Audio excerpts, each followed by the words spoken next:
¿Quién tiene autoridad para perdonar pecados? Si queremos contestar de forma completa a esta pregunta, tenemos que diseccionarla.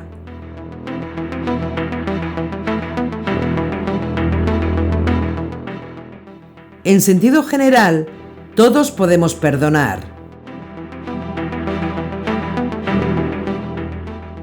Todos tenemos autoridad para perdonar a nuestro prójimo alguna transgresión que nos haya hecho. Pero escuchen bien, en sentido más estricto, solo Dios puede perdonar.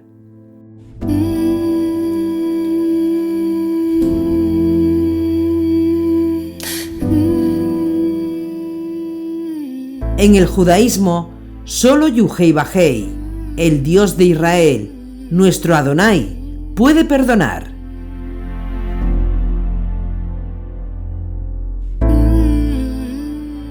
Entonces, ¿por qué Yeshua perdonó pecados que solo Dios puede perdonar?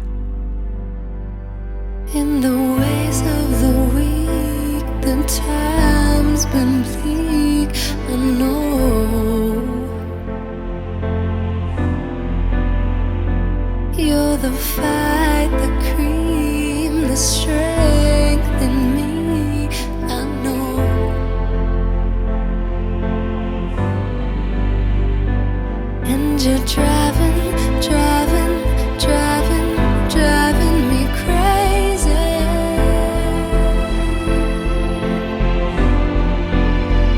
You keep on running and running and running and running lately.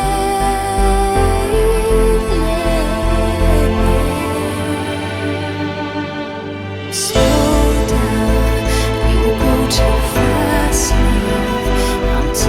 Slow down, I can't keep up, love.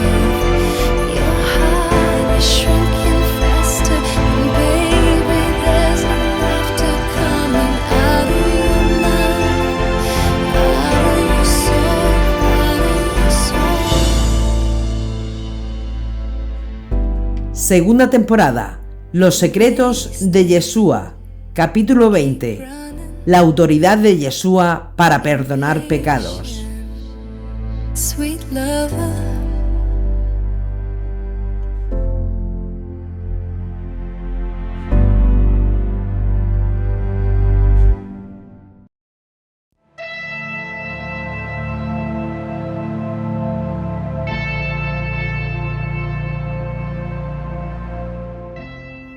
Muchos piensan que porque Yeshua tenga potestad para perdonar pecados, Él es Dios. Pero no es así. Yeshua pudo perdonar pecados porque se le dio esa autoridad, no porque Él mismo era la deidad suprema, no porque Yeshua fuese Dios.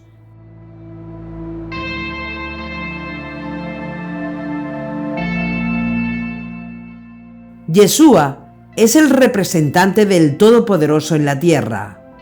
Por eso, Dios pone todo debajo de los pies de Yeshua, porque debe Él reinar hasta que ponga a todos sus enemigos bajo sus pies. Primera de Corintios 15, 25. Pablo dijo que Yeshua reinará hasta, y la palabra hasta es una preposición que indica el límite de una acción y puede referirse al lugar en que culmina un movimiento o al momento en que deja de realizarse una acción, es decir, el grado máximo de una cantidad. Y por la autoridad dada por Dios a Yeshua de reinar sobre todo, incluso la muerte, también podía perdonar pecados. Pero Yeshua no dijo que Él perdonaba los pecados por Él mismo, y tampoco dijo que Él era Dios. Todo lo contrario, y ya lo hemos estudiado varias veces. Para tener todo el contexto, vamos a ver qué dice el texto cuando Yeshua perdonó pecados. Entró de nuevo en Cafarnaúm. Al poco tiempo había corrido la voz de que estaba en casa. Se agolparon tantos que ni siquiera ante la puerta había ya sitio, y él les anunciaba la palabra. Y le vienen a traer un paralítico llevado entre 4. Al no poder presentárselo a causa de la multitud, abrieron el techo encima de donde él estaba, y a través de la abertura que hicieron, descolgaron la camilla donde yacía el paralítico. Viendo Jesús la fe de ellos, dice al paralítico: «Hijo, tus pecados te son perdonados». Estaban allí sentados algunos escribas que pensaban en sus corazones: ¿por qué éste habla así? Está blasfemando. ¿Quién puede perdonar pecados sino Dios solo? Pero al instante, conociendo Jesús en su espíritu lo que ellos pensaban en su interior, les dice: ¿por qué pensáis así en vuestros corazones? ¿Qué es más fácil, decir al paralítico: tus pecados te son perdonados, o decir: levántate, toma tu camilla y anda? Pues para que sepáis que el Hijo del Hombre tiene en la tierra poder de perdonar pecados, dice al paralítico: a ti te digo, levántate, toma tu camilla y vete a tu casa. Se levantó y al instante, tomando la camilla, salió a la vista de todos, de modo que quedaban todos asombrados y glorificaban a Dios, diciendo: jamás vimos cosa parecida. Marcos 2, 1-12.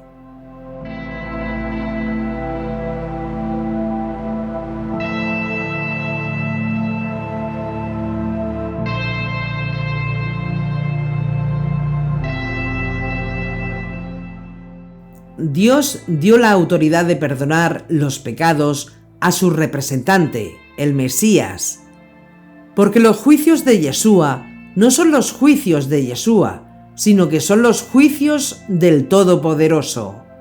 Y Yeshua actuó como de igual manera se hacían los juicios de Israel.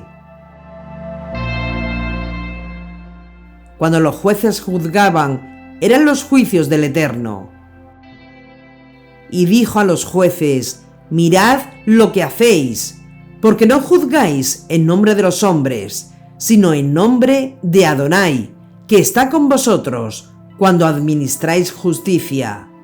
Segunda de Crónicas 19:6. Es decir, un representante de Dios en la tierra, como los jueces, los Coanín o el rey, el Mesías, tienen autoridad dada por el Eterno para poder juzgar y perdonar. En el pasaje de Marcos 2, Yeshua predicaba la palabra, es decir, la Torá, y ese es el modelo a seguir.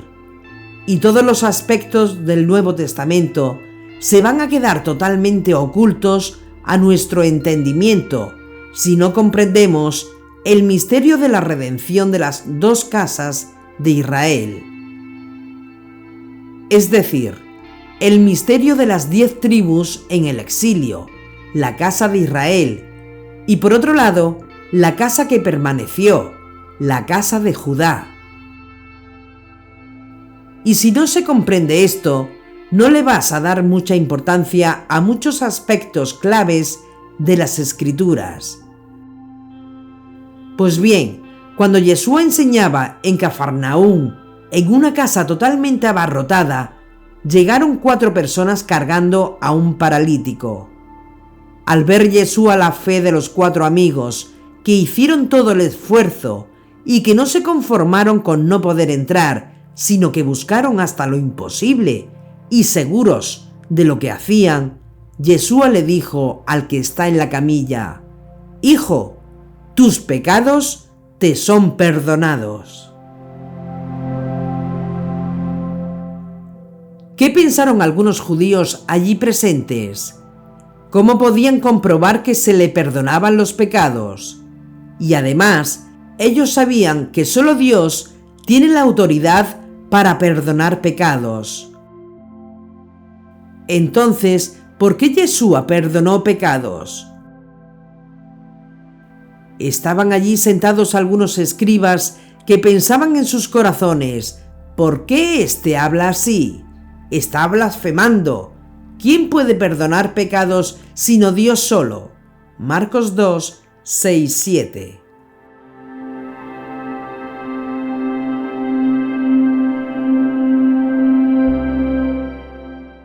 Es decir, yo te puedo perdonar un pecado, una falta contra mí, pero no te puedo perdonar algo que has hecho contra Dios. Y para demostrar Yeshua que Dios le dio esa autoridad a él, les dijo: ¿qué es más fácil? ¿Decir al paralítico, tus pecados te son perdonados? ¿O decir, levántate, toma tu camilla y anda? Pues para que sepáis que el Hijo del Hombre tiene en la tierra poder de perdonar pecados, dice al paralítico: a ti te digo, levántate, toma tu camilla y vete a tu casa. Marcos 2, 9, 11.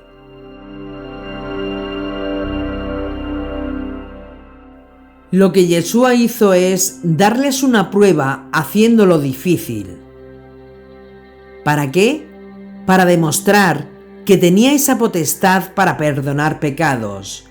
Y al decir Yeshua, pues para que sepáis que el Hijo del Hombre tiene en la tierra poder de perdonar pecados, del versículo 10, les estaba diciendo claramente que Él era el Hijo del Hombre, no Dios, y que Dios le dio esa potestad, esa autoridad. Él mismo dijo en Galilea: me ha sido dado todo poder en el cielo y en la tierra. Mateo 28, 18.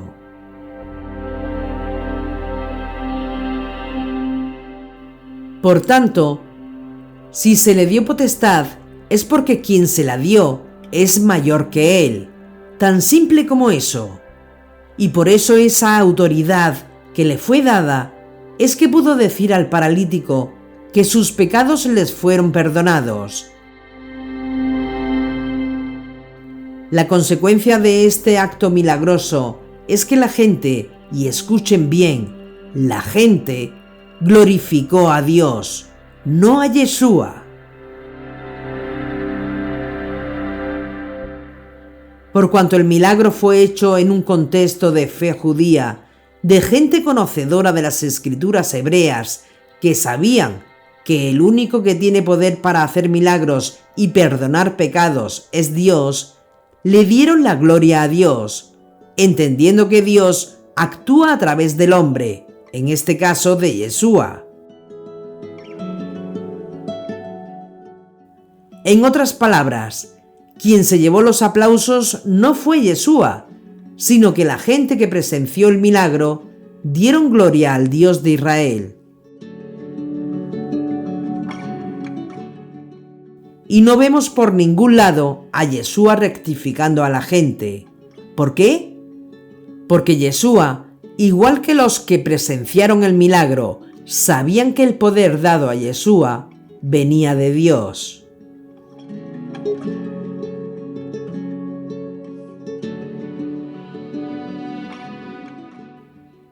Cuando Pablo y Bernabé hicieron un milagro similar en un contexto gentil, en Listra, un territorio griego, como nos indica Hechos 14, 8, 19, ahí la gente que había sido instruida en la mitología griega, es decir, en que los dioses descienden tomando forma humana e incluso de animales.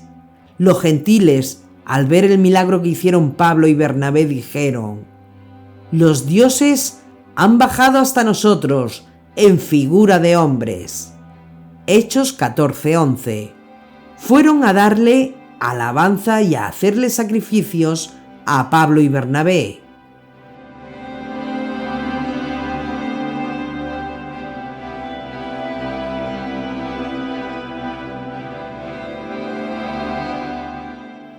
¿Por qué los gentiles reaccionaron así con Pablo y Bernabé y los judíos reaccionaron de otra manera cuando Yeshua hizo el milagro?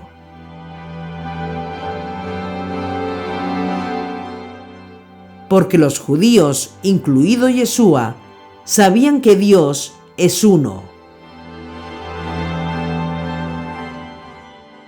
En el contexto hebreo, sabían lo que también los discípulos sabían, que porque hay un solo Dios y también un solo mediador entre Dios y los hombres, Mesías Yeshua, hombre también. Primera de Timoteo 2:5.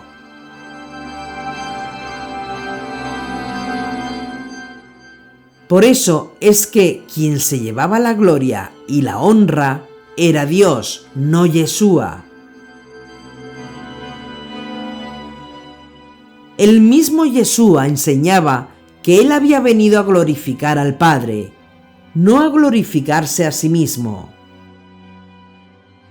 Entonces, cuando Yeshua dice, quien me rechaza a mí, rechaza al que me ha enviado, Lucas 10:16, es porque sabe que la razón del rechazo hacia él proyecta el rechazo hacia Dios, porque el Espíritu de Dios es el que obra en él, y los que creen en él están honrando la unción de Dios en él.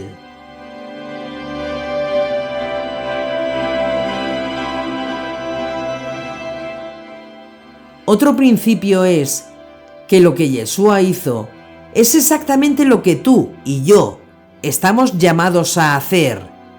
En un contexto en que la gente está empezando a aprender las cosas del Dios de Israel, pues vivimos en un contexto donde muy poca gente sabe que Dios es uno. Debemos enseñar que solo Él tiene derecho a recibir toda la gloria. Es muy triste ver que hay personas que se aprovechan de la ignorancia de la gente y atraen los aplausos y la gloria hacia sí mismos, creando prácticamente culto a una persona, a un pastor, a un papa, a un roer, entre otros términos.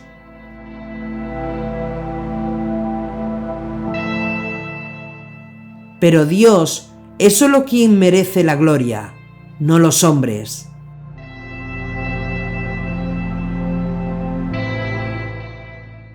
Alimentar otras ideas o teologías es aprovecharse de la gente que no han leído o aprendido que Dios no comparte su gloria con nadie.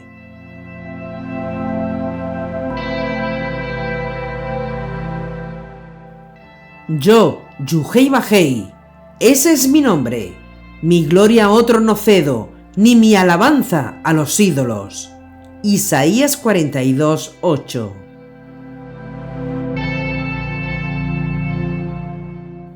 Tratar de tomar la gloria de Dios y aplicársela a una persona es una transgresión, cuando lo que estamos llamados a hacer es darle la gloria y la honra solo a Dios.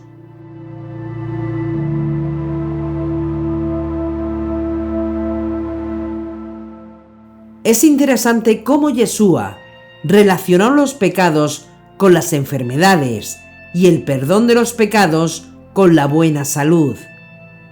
La Torá enseña que el primer ser humano, Adán, pecó y que todos hemos heredado las consecuencias, la enfermedad y la muerte. Pero cuando el reino de Dios esté aquí en la tierra, la edad mesiánica, Dios a través de Yeshua perdonó los pecados de todos los que amen a Dios y le sirvan. Entonces, en la edad mesiánica, las enfermedades e incluso la muerte desaparecerán para siempre.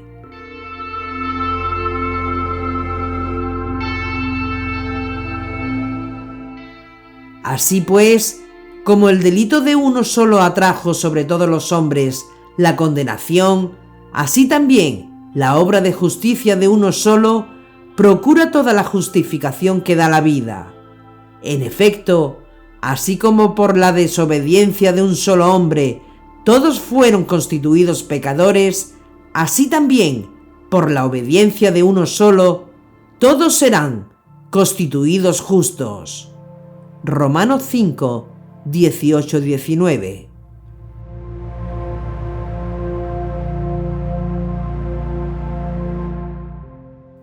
En este punto nos preguntamos, ¿cómo fueron perdonadas las personas que murieron antes de Yeshua?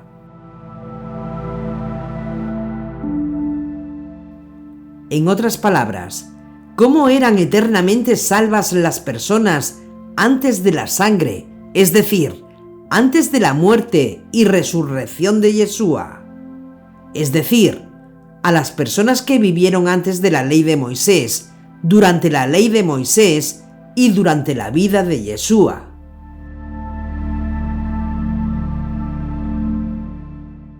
¿Cómo se podía aplicar un perdón supeditado a la sangre del justo cuando la sangre todavía no había sido derramada?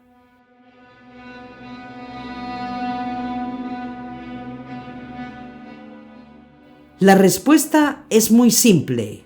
Dios, nuestro Padre, nos perdona siempre y cuando hagamos un arrepentimiento verdadero.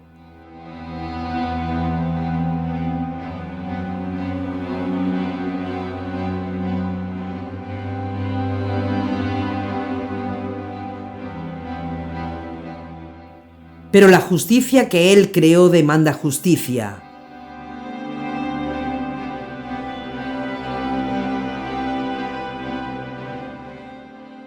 Dios sí perdonó a David, a Moisés y al pueblo de Israel con el pecado del becerro de oro, pero la justicia divina que Dios mismo se ha impuesto tiene que ser satisfecha. En otras palabras, alguien tiene que pagar los platos rotos, porque lo que demanda el sistema de justicia divino es juicio. Y el Mesías sacerdotal, el siervo sufriente, fue el Cordero a quien Dios le hizo pecado por todos nosotros.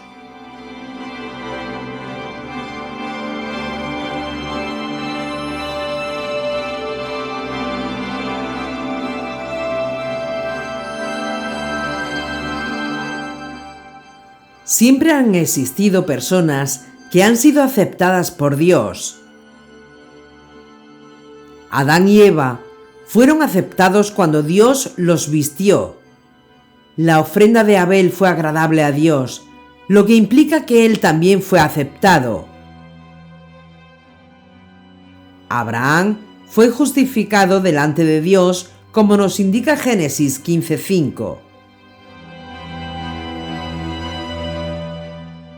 Dios perdonó los pecados de David y disfrutó las bendiciones de Dios. Y esta misma idea la expresó Pablo de Tarso cuando escribió: como también David proclama bienaventurado al hombre a quien Dios imputa la justicia, independientemente de las obras, bienaventurados aquellos cuyas maldades fueron perdonadas y cubiertos sus pecados.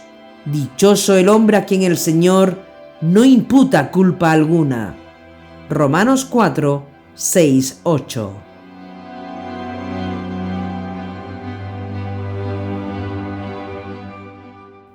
Pablo, para afianzar su teología, citó el Salmo 32, el que dice: dichoso el que es perdonado de su culpa y le queda cubierto su pecado. Dichoso el hombre a quien Adonai no le cuenta el delito y en cuyo espíritu no hay fraude. Salmos 32, 1, 2.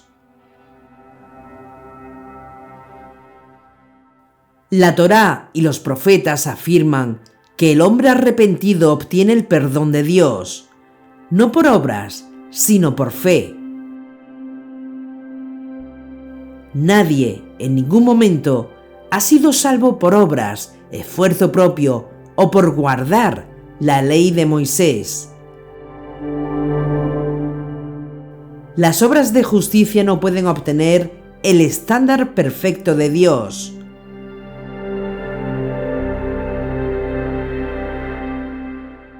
Pablo de Tarso también explicó que nadie puede ser justificado por guardar la ley. Ahora bien, sabemos que cuanto dice la ley lo dice para los que están bajo la ley, para que toda boca enmudezca y el mundo entero se reconozca reo ante Dios, ya que nadie será justificado ante Él por las obras de la ley, pues la ley no da sino el conocimiento del pecado. Romanos 3, 19-20. aunque la ley no tenía poder para perdonar los pecados tipo Peshaín, esta guió a las personas a la promesa de un Goel, Yeshua, que por él obtenemos la salvación del Padre. Entonces, ¿para qué la ley? Fue añadida en razón de las transgresiones hasta que llegase la descendencia a quien iba destinada la promesa, ley que fue promulgada por los ángeles y con la intervención de un mediador. Ahora bien, cuando hay uno solo, no hay mediador, y Dios es uno solo. Según eso, ¿la ley se opone a las promesas de Dios? De ningún modo. Si de hecho se nos hubiera otorgado una ley capaz de vivificar, en ese caso, la justicia vendría realmente de la ley. Pero de hecho, la Escritura encerró todo bajo el pecado, a fin de que la promesa fuera otorgada a los creyentes mediante la fe en Yeshua HaMashiach. Y así, antes de que llegara la fe, estábamos encerrados bajo la vigilancia de la ley, en espera de la fe que debía manifestarse. De manera que la ley ha sido nuestro pedagogo hasta Mesías, para ser justificados por la fe. Gálatas 3, 19-24.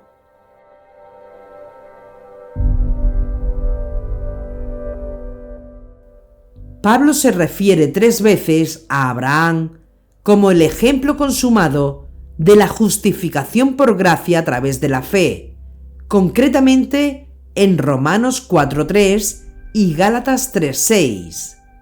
Además, podemos verlo en Santiago 2:23, para ver la perspectiva de Santiago en relación con la justificación de Abraham.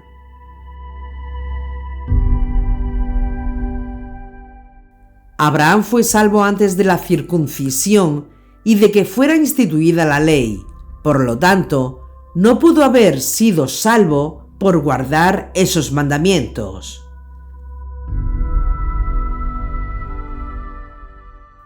La obediencia a la ley y su sistema de sacrificios permitían el compañerismo con Dios y eran una figura del necesario sacrificio de Yeshua.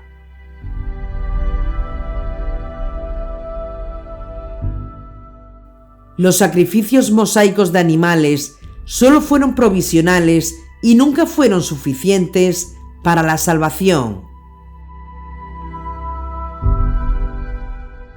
Pero ahora, independientemente de la ley, la justicia de Dios se ha manifestado, atestiguada por la ley y los profetas, justicia de Dios por la fe en Yeshua HaMashiach, para todos los que creen, pues no hay diferencia alguna. Todos pecaron y están privados de la gloria de Dios y son justificados por el don de su gracia, en virtud de la redención realizada en Mesías Yeshua, a quien exhibió Dios como instrumento de propiciación por su propia sangre, mediante la fe, para mostrar su justicia, habiendo pasado por alto los pecados cometidos anteriormente. Romanos 3, 21-25. No conteniendo, en efecto, la ley más que una sombra de los bienes futuros, no la realidad de las cosas, no puede nunca, mediante unos mismos sacrificios que se ofrecen sin cesar, año tras año, dar la perfección a los que se acercan. De otro modo, no habrían cesado de ofrecerlos al no tener ya conciencia de pecado los que ofrecen ese culto una vez purificados. Al contrario, con ellos se renueva cada año el recuerdo de los pecados, pues es imposible que sangre de toros y machos cabríos borre pecados. Hebreos 10, 1-4. La gracia es el regalo gratuito de la provisión inmerecida de Dios.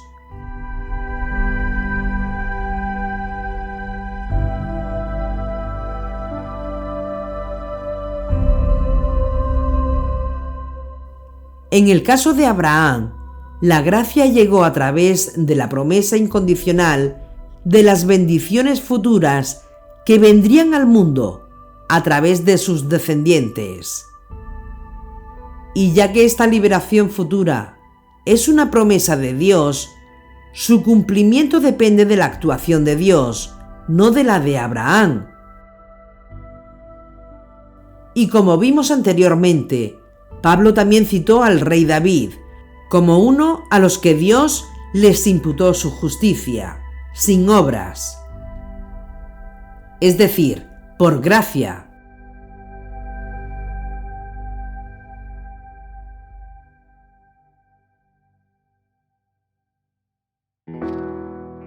David fue salvo por gracia, sin importar su pecado abominable.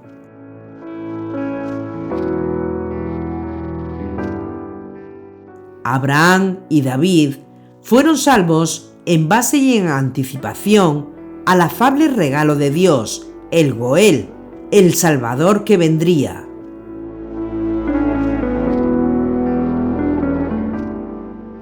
Los 12 discípulos de Yeshua sabían que ellos eran salvos eternamente, pero nos preguntamos, ¿cómo es que ellos podían ser salvos si ellos no sabían o creyeron que Yeshua iba a morir y a resucitar? Ellos fueron salvos porque creyeron que su salvación vendría a través de Yeshua, porque Él era el Mesías prometido, el Mashiach, el Goel, el Salvador.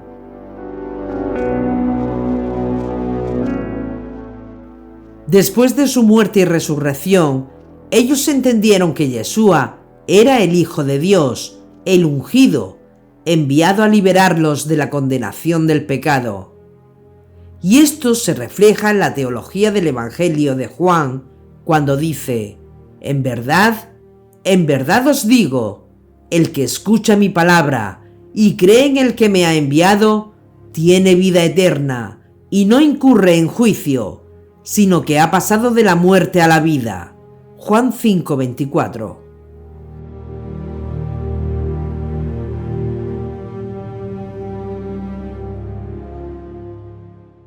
Ellos escucharon a Yeshua enseñar que la salvación era un regalo recibido a través de la fe, no por obras.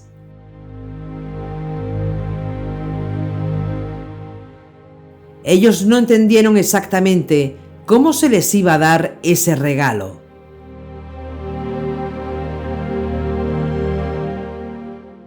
Yeshua mismo fue quien les habló del sufrimiento, muerte y resurrección del Mesías. Aunque podemos argumentar que ellos, posteriormente, debieron de haberse basado en el testimonio de los profetas, en los que se presentan diferentes tipos o figuras del Mesías, el Mesías sufriente y el Mesías invicto, el Mesías hijo de José y el Mesías hijo de David. Entonces, durante el tiempo en el que los discípulos se asociaron con Yeshua, el mensaje fue la cercanía del reino, y posteriormente fue de la salvación eterna, porque Yeshua es el crucificado y resucitado Salvador, Hijo de Dios. Y este fue el mensaje que después confirmó Pablo de Tarso. Porque no me envió Mesías a bautizar, sino a predicar la buena noticia, y no con palabras sabias, para no desvirtuar la cruz de Mesías. Pues la predicación de la cruz es una necedad para los que se pierden, mas para los que se salvan, para nosotros, es fuerza de Dios. 1 Corintios 1, 17-18.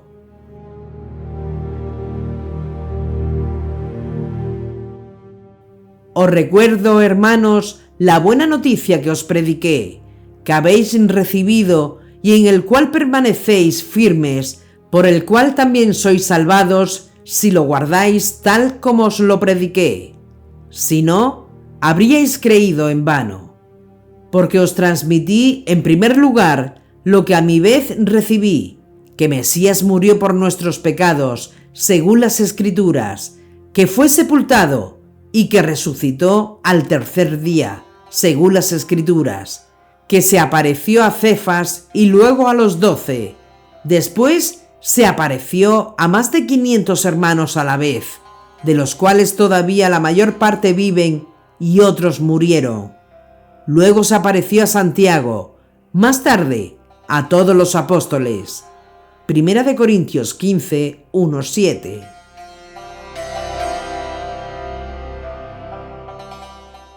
Es decir, el mensaje de la Torá y todo el Tanaj no ha cambiado, solo se expandió. Quiere decir entonces que los sufrimientos del Mesías sufriente abarca a todos los que han vivido antes, a los que estaban vivos en su época y hasta que nazca el último, según la promesa. Incluye a todos. Entonces, ¿cómo pudo perdonar Dios a Abraham, a Isaac, a Jacob, a David o a Salomón, aun cuando no tenían un sacrificio de ofrenda por la culpa, o como en el caso de David, que cometió pecados imperdonables por la ley de Moisés? La respuesta del judaísmo es que en la propia Torá Dios puso un recurso escondido desde antes de la fundación del mundo. Dicen los sabios del judaísmo que hay 7 cosas que existen desde antes de la fundación del hombre. Una de esas 7 cosas es el nombre del Mesías. Dios tenía escondido ese plan, que fue parcialmente revelado al profeta Isaías, como ya estudiamos en otra serie.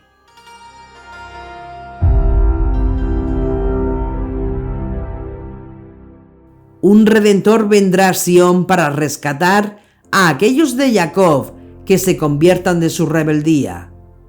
Isaías 59:20.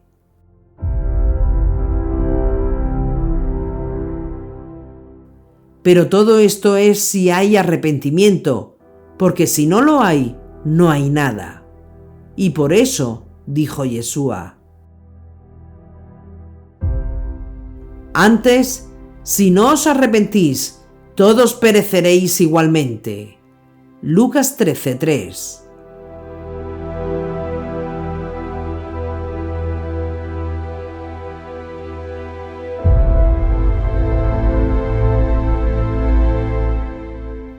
El arrepentimiento es la base de todo. Si hay un corazón contrito y humillado, si hay un corazón no altanero delante de Dios y es humilde delante de Dios, ¿qué hace Dios? Nos perdona.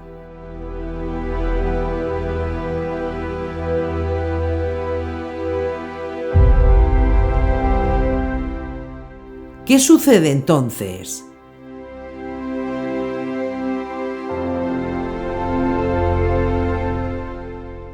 Antes, todos los que murieron previamente, antes de Yeshua, no pudieron entrar en el paraíso. Todos iban al seno de Abraham. Pero, ¿por qué no podían entrar? Porque todavía no había venido el Redentor a Sión. Pero una vez que el Redentor hizo lo que tuvo que hacer, dice Pablo, subiendo a lo alto, llevó consigo la cautividad y dio dones a los hombres. Efesios 4:8.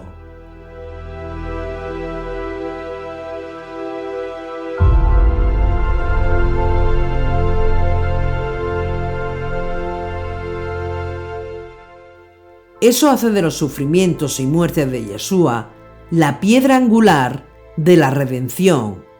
Y por eso Dios le dijo a Moisés, según nos dice la Torá: y Adonai me dijo a mí: bien está lo que han dicho, yo les suscitaré de en medio de sus hermanos un profeta semejante a ti, pondré mis palabras en su boca, y él les dirá todo lo que yo le mande. Si alguno no escucha mis palabras, las que ese profeta pronuncie en mi nombre, yo mismo le pediré cuentas de ello. Deuteronomio 18, 17-19.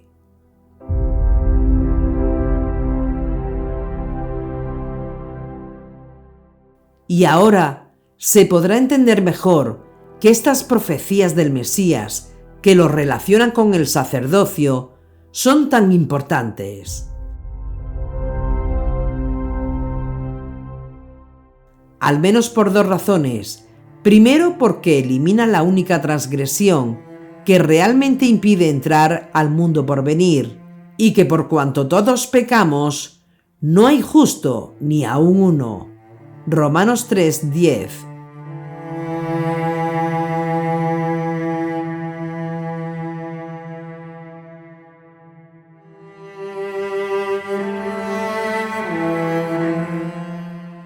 Dios sí perdonó a David, a Moisés, al pueblo de Israel y al mundo, pero la justicia divina que Dios mismo se ha impuesto, la justicia misma, tiene que ser satisfecha.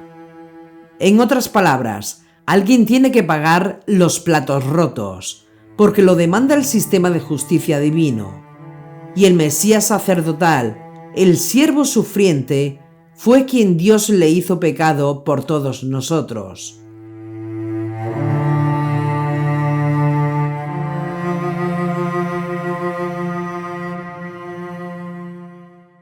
Y segundo, porque esta primera fase redentora es crítica para garantizar la siguiente fase mesiánica, que es la fase monárquica, porque no tiene sentido que nadie pueda entrar en ella si lo que impide la entrada no ha sido quitado de en medio.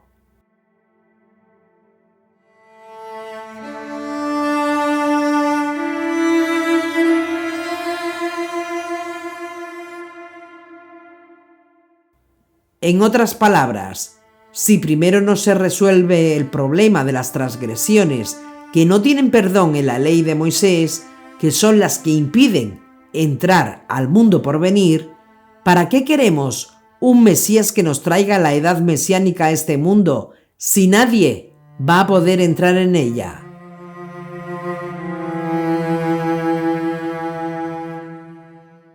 ¿De qué nos vale que vengan un Mesías y establezca entre nosotros la edad mesiánica si ninguno de nosotros puede entrar?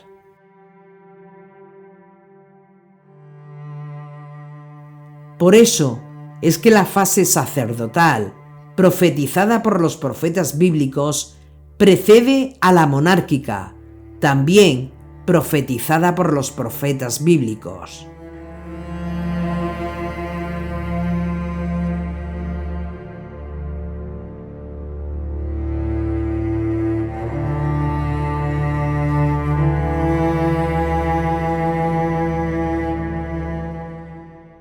Por tanto, una conclusión que siempre tenemos que tener presente en el judaísmo es que la salvación siempre ha sido por gracia a través de la fe en el Goel, en el Salvador que Dios prometió, como podemos ver en el Tanaj, la Biblia hebrea.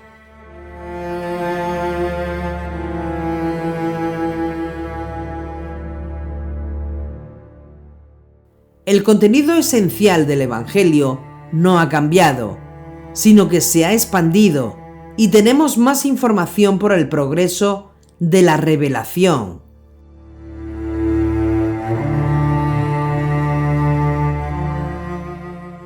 En el Tanaj, las personas eran salvas al creer en la provisión de Dios en un Goel, en un Salvador que vendría. Pero a Sión vendrá como Redentor para alejar la iniquidad de Jacob, dice Yuhei Bajei. Isaías 59:20.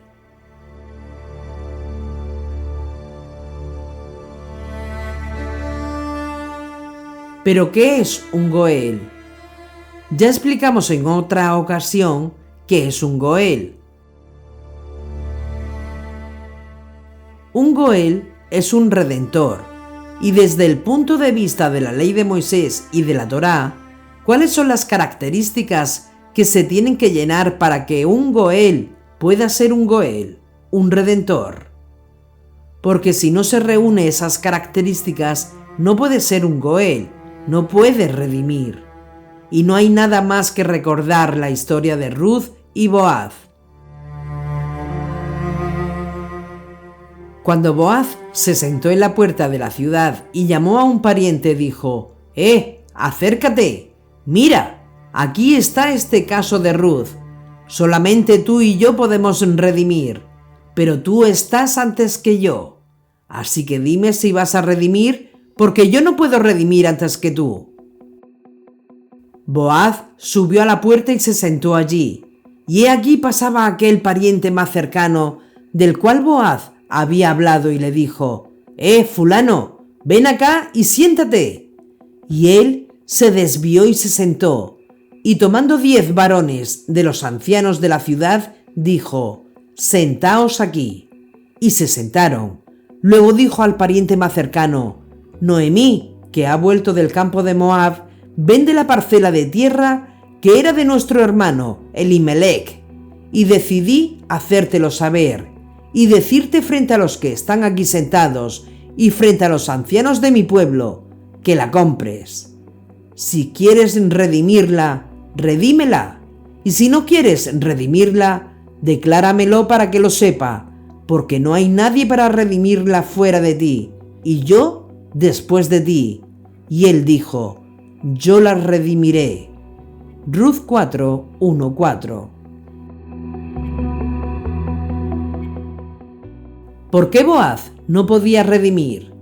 Porque la afiliación sanguínea del primero estaba más cercana a los difuntos que Boaz. Finalmente, cuando el hombre decide no redimir, entonces Boaz dice: pues yo voy a redimir.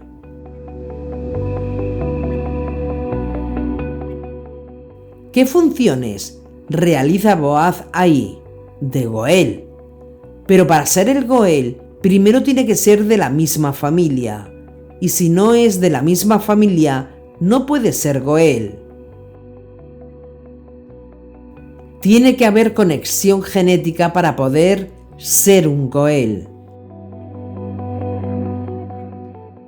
Por tanto, cuando Isaías dijo: Ubá le Sion Goel, ule Shabé Pesha, un redentor vendrá a Sion a favor de los que se arrepientan de Pesha, estaba anunciando el plan de salvación que vendría a través de Judá.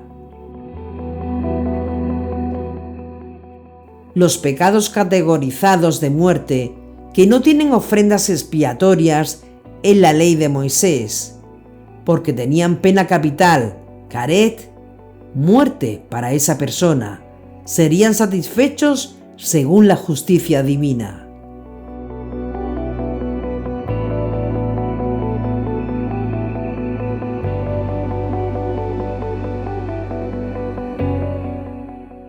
Entonces, si Dios perdonó a David 1000 años antes de nacer Yeshua, ¿por qué requerimos que al Mesías en su función sacerdotal se exigiera el martirio? Entonces, la siguiente pregunta es: ¿realmente perdonó a David o no lo perdonó? ¿Qué pasó realmente ahí?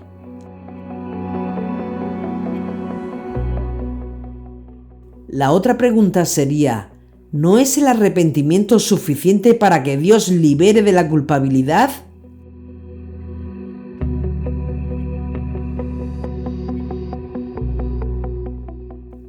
Vamos a ver qué es lo que dice la Torá, y esto es lo más importante. Devarim, Deuteronomio, capítulo 29, versículo 10 en adelante dice: Hoy todos vosotros estáis ante la presencia de Yuhei Bajei vuestro Dios, vuestros jefes, vuestras tribus, vuestros ancianos, vuestros oficiales, todos los hombres de Israel, vuestros pequeños, vuestras mujeres, y el extranjero que está dentro de tus campamentos, desde el leñador hasta el que saca tu agua, para que entres en el pacto con Yuhei Bajei tu Dios, y en su juramento que Yuhei Bajei tu Dios hace hoy contigo, para confirmarte hoy como pueblo suyo, y que Él sea tu Dios, tal como te ha hablado, y como juró a tus padres, Abraham, Isaac y Jacob. No con vosotros solos hago este pacto y este juramento. Ciertamente es con los que están hoy aquí con nosotros en presencia de Yuhei Bajei, nuestro Dios, y también con los que no están hoy aquí con nosotros. Deuteronomio 29, 10-15.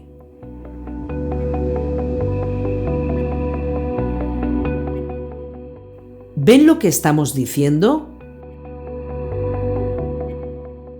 Y no solamente con vosotros hago yo hoy esta alianza, sino con quien no está hoy aquí con nosotros. El pacto afecta a los que están presentes y a los que no están presentes.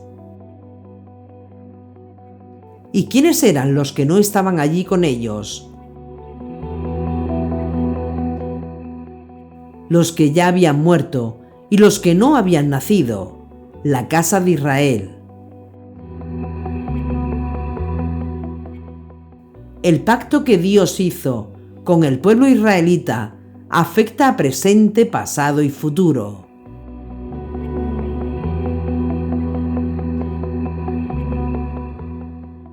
Ahora bien, Dios hizo una promesa de revisión de este pacto y de renovación de este pacto.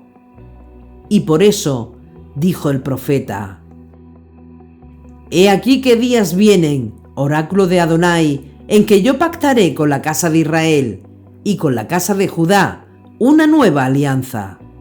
Jeremías 31:31.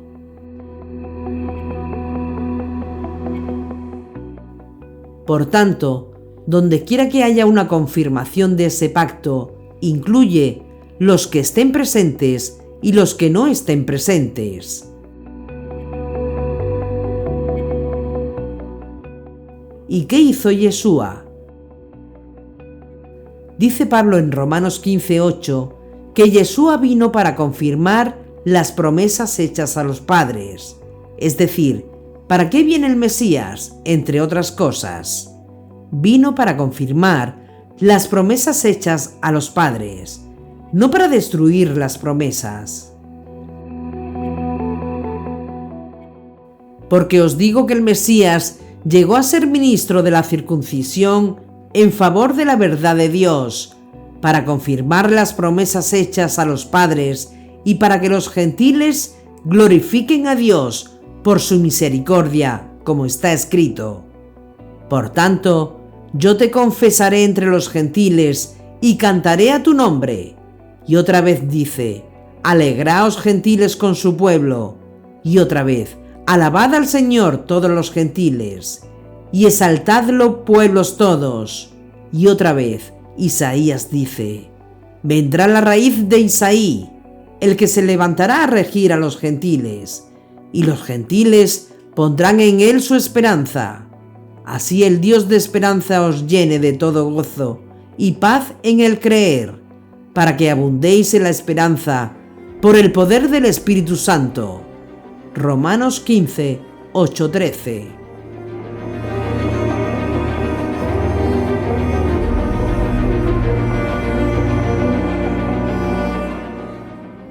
Dios, el Padre, el Todopoderoso, nos perdona porque nos ama.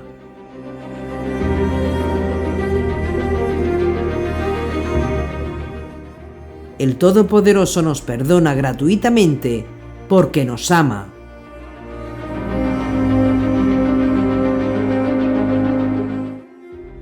El amor es la esencia del Todopoderoso y debería ser igualmente nuestra esencia, porque solo el amor es capaz de perdonar.